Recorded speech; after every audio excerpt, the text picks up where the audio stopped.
Ciao! Welcome to Viet Language channel, and today we are going to learn how to order food and drinks in Vietnamese. When you go to a restaurant and the waiter comes to you to take an order, they will ask you, what do you want to eat? Anh muốn ăn gì? They will address you as anh if you are a man. Muốn, want, ăn, eat, gì, what. Anh muốn ăn gì? If you are a woman, they will address you as chị. Chị muốn ăn gì? Chị muốn ăn gì? Now we are going to learn a magic phrase for ordering. Cho tôi, which means give me. Cho means give, tôi means me. Cho tôi, and then you say what you want to order. For example, cho tôi một tô phở. Một means one, tô means bowl, phở is Vietnamese beef noodles. Cho tôi một tô phở. The measure word that we just learned is tô. That means bowl. Tô. Tô can be used for phở or bún, which is vermicelli, or mì, which is ramen noodles. Another example is cho tôi một đĩa rau. Give me a plate of vegetable.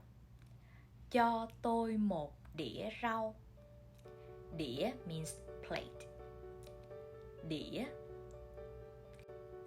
Now the waiter wants to ask you, what do you want to drink? Anh muốn uống gì? Again, anh is for men. Uống means to drink. Anh muốn uống gì? And if you are a woman, chị muốn uống gì? Chị muốn uống gì?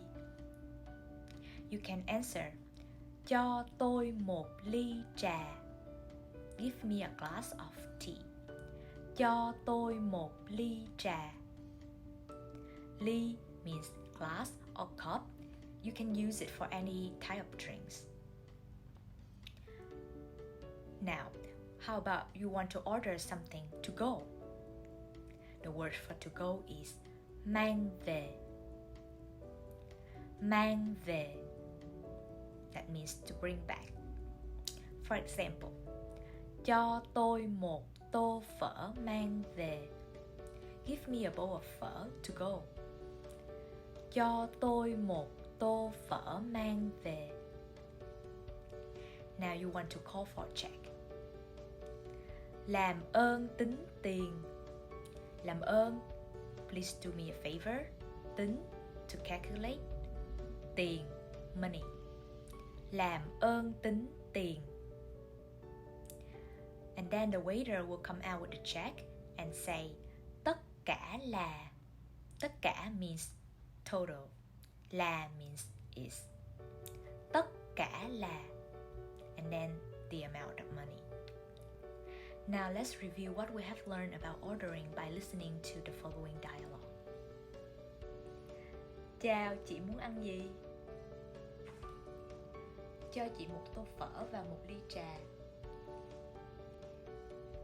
Làm ơn tính tiền. Tất cả là 20 đô. Cảm ơn. That is how you order in Vietnamese. If you haven't, you should check out my other 2 videos about common drinks name and common food names so you can have more vocabulary to order.